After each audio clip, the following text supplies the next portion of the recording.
que si aujourd'hui vous n'avez pas quelque chose, que vous n'intervenez pas, que vous n'avez pas votre main dans la famille, vous n'aurez pas votre parole.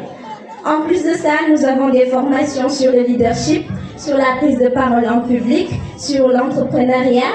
Et dernièrement, j'ai été au niveau du sommet régional des filles de l'Afrique de l'Ouest et du Centre, qui avait regroupé 24 pays au niveau de l'Afrique.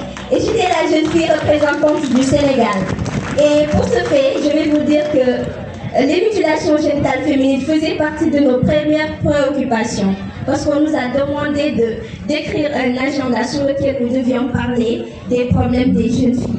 Et les mutilations génitales féminines étaient largement ressorties. Nous avons aussi des formations sur l'argumentaire sanitaire. Je pense que Mme Badé était revenue là-dessus et aujourd'hui, nous l'avons dit, tout le monde le sait, quelles sont les conséquences des mutilations génitales féminines. En même temps, l'argumentaire religieux, parce qu'on se dit souvent que les mutilations génitales féminines, voilà, c'est l'islam ou bien autre chose.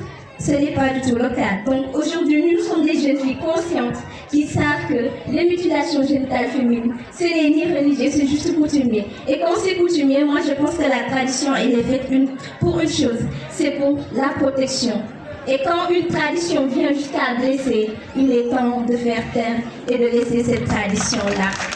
Pour finir, je parle trop, je le sais, mais permettez-moi juste, pour finir, j'aimerais juste apporter une petite réflexion par rapport aux différentes stratégies. Nous avons parlé de dénonciation. C'est vrai, jusqu'à présent on parle de dénonciation, mais on sent que le rythme est un peu mou, on ne sent pas les dénonciations. Les projets, les partenaires, ils mettent beaucoup de moyens là-dessus. Je ne sais pas si vous y avez réfléchi ou bien pas encore, ou bien que c'est quelque chose qui n'est pas faisable, mais est-ce qu'aujourd'hui, au niveau de la dénonciation, on ne pourrait pas mettre peut-être des primes qui pourraient récompenser chaque personne qui dénonce pour encourager la communauté? Parce qu'on sait qu'il y a trop entre guillemets,